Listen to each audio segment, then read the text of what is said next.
മോനെ, നീ ആദ്യമായിട്ട് നടാൻ പോകുന്ന തൈയാണ് കേട്ടോ. നീ എന്നെപ്പോലെ നല്ലൊരു കർഷകനാകണം. നിന്റെ അധ്വാന ഫലം കൊണ്ട് നാളെ ഈ നാട്ടുകാരുടെ എല്ലാം വിശപ്പ് മാറണം. നിന്റെ ജീവിതാവസാനം വരെ ഈ മരം ഇവിടെ ഉണ്ടാവും.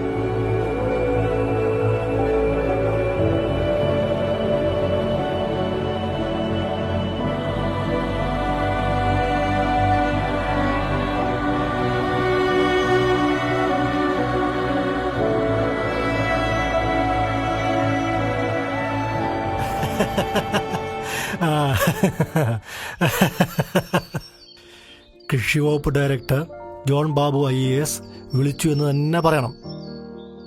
എല്ലാം ശരിയായ രാത്രി വിളിക്ക്. അതേടോ, ഫാമിലിയുടെ കൂടെ ഒരു വെക്കേഷൻ, നമുക്കും വേണ്ട റിലാക്സേഷനൊക്കെ. ഒരു ഫാം റിസോർട്ട്, അതാകുമ്പോൾ നമ്മുടെ ഡിപ്പാർട്ട്മെന്റ് തന്നെയാണല്ലോ. ഇവിടെ ഞങ്ങൾ മാത്രമേ ഉള്ളൂ. ഞാനൊക്കെ നല്ല രീതിയിൽ കാര്യങ്ങൾ ചെയ്യുന്നതുകൊണ്ട് ഇവിടുത്തെ പാവം കൃഷിക്കാര് നല്ല രീതിയിലൊക്കെ കൃഷി ചെയ്തു പോകുന്നു. ഞാൻ സാധാരണ ഫാം റിസോർട്ടിലാണ് പോകാറുള്ളത്. എന്നാ ശരി, പിന്നെ വിളിക്കാം കേട്ടോ.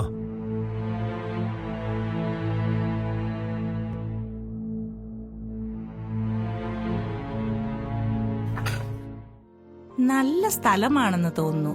ഒരുപാട് തരം കൃഷിയൊക്കെ ഉണ്ട് ഇവിടെ. ഞാൻ മുമ്പോട്ട് വെച്ച കുറെ പ്രപ്പോസൽസ് കാരണമാണ് ഇതെല്ലാം നടന്നത്. അങ്ങനെയെങ്കിൽ ഈ പാവങ്ങൾ രക്ഷപ്പെടട്ടെന്നേ.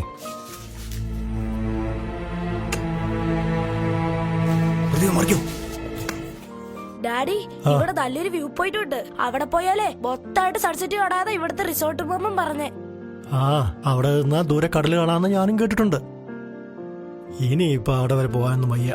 നമുക്കൊന്ന് പോവായിരുന്നു. ഏതായാലും ഇവിടം വരെ വന്നതല്ലേ.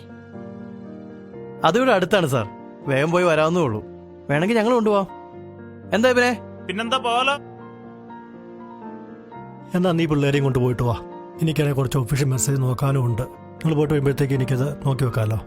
എന്നാ അങ്ങനെ ആവട്ടെ. നിങ്ങൾ വാ പിള്ളാരെ.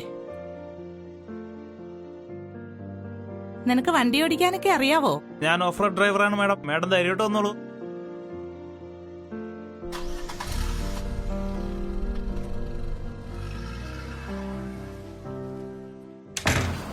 മനസ്സേട്ടാ, വേഗം വേഗം.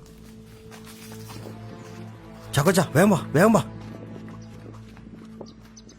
എടാനുവേ, എല്ലാം ഓക്കെ അല്ലേ?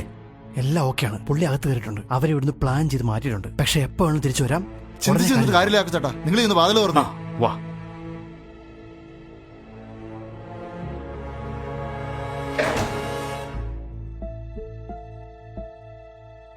എന്തായാലും ആരവരൊക്കെ? സാറേ, ഞങ്ങൾ ഈ നാട്ടിലെ കർഷകരാ. സാറിനോട് കുറച്ച് കാര്യങ്ങൾ സംസാരിക്കാൻ വന്നതാ. അതിനിങ്ങനെയാണോ കയറി വരുന്നത്? കൃഷിയും കാര്യങ്ങളെല്ലാം ഓഫീസില്. സ്ഥലം വേണം നോക്ക്. എന്താണ് ഉദ്ദേശം? ഞാൻ ആരാണെന്ന് ശരിക്കറിയാലോ. എന്നെ ഉപദ്രവിക്കാനെങ്ങാനും ശ്രമിച്ച മക്കളെ നിങ്ങൾ പുറം ലോകം കാണില്ല കേട്ടോ. സാർ, ഞങ്ങൾ സാറിനെ ഉപദ്രവിക്കാൻ വന്നതല്ല. ആത്മഹത്യ ചെയ്യുന്നതിന് മുൻപ് അവസാന ശ്രമം എന്ന രീതിയിൽ സാറിനെ കാണാൻ വന്നതാ. ഒരുപാട് നിവേദനങ്ങൾ നൽകിയിട്ടും ഒരു മാറ്റവും വരാത്ത കാര്യങ്ങൾ സാറിനോട് നേരിട്ട് സംസാരിക്കണമെന്ന് തോന്നി. എന്താ നിങ്ങളുടെ പ്രശ്നം? പറയേ.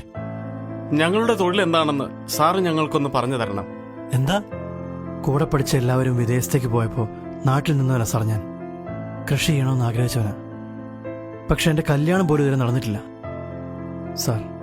I need a definition for the profession called farmer. വർഷങ്ങൾക്ക് മുമ്പ് ഞങ്ങൾ ഈ സ്ഥലങ്ങൾ വാങ്ങുമ്പോൾ കാട്ടുമൃഗങ്ങൾ ഇറങ്ങാതിരിക്കാനുള്ള ക്രമീകരണങ്ങൾ പലതായിരുന്നെങ്കിൽ ഇന്ന് അതൊന്നും നടക്കാത്ത അവസ്ഥയാണ്. സ്ഥലം വിൽക്കാമെന്ന് വിചാരിച്ചാൽ താഴ്വാരത്തെ ടൗണിലെ അതേ ഫെയർ വാല്യൂ ആണ് ഇവിടെയും. അത്രയും വിലയ്ക്ക് ആർക്കും സ്ഥലം വേണ്ട. നിങ്ങൾ പറയുന്നത് എനിക്ക് മനസ്സിലാവും. നിങ്ങളുടെ ഈ പ്രശ്നങ്ങളെല്ലാം പരിഹരിക്കാനായിട്ട് ഒരു കമ്മീഷൻ വെക്കാനായിട്ട് ഞാൻ ശുപാർശ ചെയ്യാം. എത്രയെത്ര കമ്മീഷനുകൾ വന്നു സാറേ. അതിൽ പറഞ്ഞ എന്തെങ്കിലും ഒന്ന് പുറത്തു വന്നോ? എന്തെങ്കിലും വ്യത്യാസം ഉണ്ടായോ? പിന്നെ നിങ്ങൾക്ക് എന്താ വേണ്ടേ? കൃഷിയും ഗവൺമെന്റ് ജോലി പോലെ ആക്കണം. ബേസിക് സാലറിയും പെൻഷനും കിട്ടുന്ന രീതിയിൽ. അതെങ്ങനെ നടക്കും? ചുമ്മാ എന്തെങ്കിലും പറഞ്ഞിട്ട് കാര്യമുണ്ടോ? ഉണ്ട് സാർ. നിശ്ചിത വിലയിൽ താഴെ ഒരിക്കലും ഒരു കാർഷിക ഉൽപ്പന്നങ്ങളും പോവാതെ നോക്കണം. സഹകരണ കൃഷികൾ നടത്താൻ പറ്റണം. പട്ടാളക്കാരെയും ശാസ്ത്രജ്ഞരെയും പോലെ രാജ്യത്തിന്റെ അവിഭാജ്യ ഘടകങ്ങളൊന്നാണ് കർഷകരും. അവർക്ക് കിട്ടുന്ന അതേ ആനുകൂല്യങ്ങളും സ്ഥാനങ്ങളും എല്ലാ മേഖലയിലും ഞങ്ങൾക്കും കിട്ടണം. നല്ല ഡിഗ്നിറ്റിയുള്ള ജോബായി മാറണം കൃഷിയും. അന്നത്തിന് പകരം നാളിതുവരെ മറ്റൊന്നും കണ്ടെത്തിയിട്ടില്ല സാറേ. എവിടെ നിന്നോ വരുന്ന വിഷം മുഴുവൻ നമ്മൾ കഴിക്കുമല്ലേ.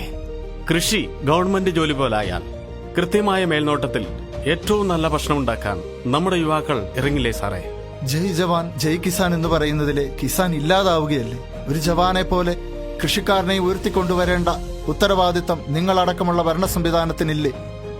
ഡ്രോൺ സംവിധാനങ്ങളൊക്കെ ഗ്രാമങ്ങളിലെ കൃഷിയിൽ കൂടി വന്നിട്ടുണ്ടെങ്കിൽ വരാൻ പോകുന്ന മാറ്റങ്ങളൊന്ന് ആലോചിച്ച് നോക്കൂ സാർ. സാധാരണക്കാരായ റിസർച്ച് ഫാമേഴ്സ് മലയോരത്ത് നിരവധിയുണ്ട്. അവർക്ക് ഫണ്ട് കൊടുത്ത് പ്രോത്സാഹിപ്പിച്ചാൽ ചെറിയ ചെലവിൽ മികച്ച ആശയങ്ങൾ വരില്ലേ സാർ? സാർ ഞങ്ങൾക്ക് വേണ്ടി പല കാര്യങ്ങളും ചെയ്യാൻ ശ്രമിച്ചിട്ടുണ്ടെന്നറിയാം. പക്ഷേ അതെല്ലാം സാറിന്റെ കൺമുന്നിലെ വലിയ കർഷകർക്കിടയിൽ മാത്രമേ പ്രാവർത്തികമായിട്ടുള്ളൂ. ഗ്രാമങ്ങളിലെ കർഷകർ ഇപ്പോഴും കഷ്ടപ്പാടിൽ തന്നെയാണ് സാർ. എനിക്കിതിൽ ചെയ്യാൻ പറ്റുന്നതിൽ ഒരുപാട് ലിമിറ്റേഷൻസ് ഉണ്ട്. നിങ്ങളിപ്പോ പോ, ഞാൻ ഒന്ന് ആലോചിക്കട്ടെ. ഓക്കെ സാർ, ഞങ്ങൾ പോകുവാണ്. സാറിനെ ഞങ്ങൾ വിശ്വസിക്കുന്നു. വാ.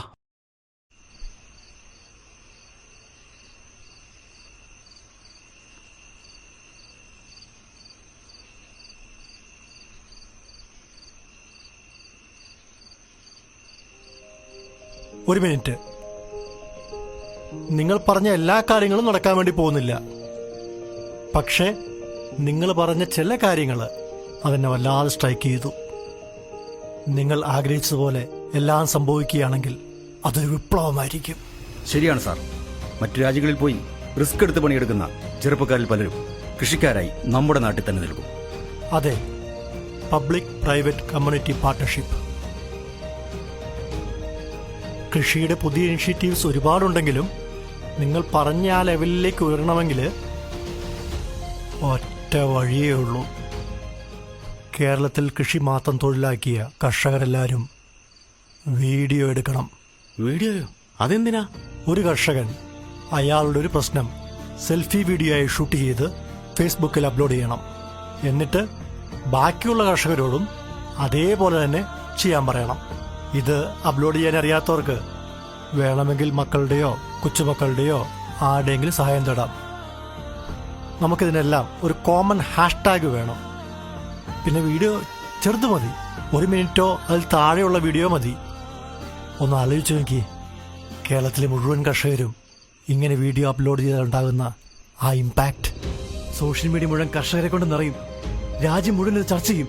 പെർഫെക്റ്റ് സാർ, ഇതാണ് ഏറ്റവും നല്ല വഴി. എങ്കിൽ നീ തന്നെ ആദ്യത്തെ വീഡിയോ ഇട്ടോളൂ, ഇപ്പൊ തന്നെ. പക്ഷെ സാർ, കോമൺ ആയിട്ടൊരു ഹാഷ്ടാഗ് കണ്ടെത്തണ്ടേ? ആ പേരിലല്ലേ ഈ പ്രതിഷേധം അറിയപ്പെടാൻ പോകുന്നത്? നിങ്ങളുടെ കഷ്ടതകൾക്ക് മുഴുവൻ മൂകസാക്ഷിയായി ഇവിടെ നിൽക്കുന്നത് ആരാണ്? അവനെ തന്നെ മുൻനിർത്തി പ്രതിഷേധിക്കുക. ഹാഷ്ടാഗ് മണ്ണ് സാക്ഷി. രുചിയുള്ള ഭക്ഷണം കഴിക്കുന്ന പ്രിയപ്പെട്ടവരെ, ആ ഭക്ഷണം ഉണ്ടാക്കാൻ കഷ്ടപ്പെടുന്ന കർഷകന്റെ നമസ്കാരം.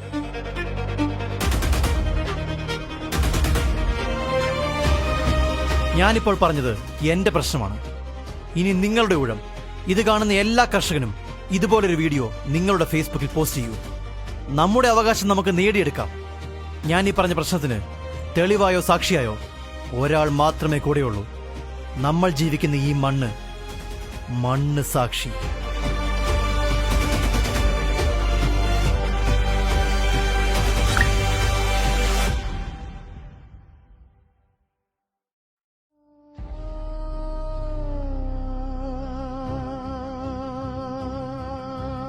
പപ്പ, നമ്മുടെ പ്രശ്നങ്ങളൊക്കെ കഴിയാൻ പോവാന്നാ തോന്നുന്നേ. ഈ വീഡിയോ ഒന്ന് നോക്കിക്കേ. ഇനി നിങ്ങളുടെ ഊഴം. ഇത് കാണുന്ന എല്ലാ കർഷകനും ഇതുപോലൊരു വീഡിയോ നിങ്ങളുടെ ഫേസ്ബുക്കിൽ പോസ്റ്റ് ചെയ്യും. നമ്മുടെ അവകാശം നമുക്ക് നേടിയെടുക്കാം. പ്രിയപ്പെട്ടവരെ, മരണത്തിന്റെ വക്കിൽ നിന്നും പ്രതീക്ഷയോടെ ഉയർത്തെഴുന്നേൽക്കുന്ന ഒരു മലയാളി കർഷകന്റെ നമസ്കാരം എനിക്കും പറയാനുണ്ട്. ആര് സാക്ഷി, ഏത് സാക്ഷി, കർഷകന്റെ ചാരയായി മണ്ണ് സാക്ഷി, കർഷകന്റെ കൂടെ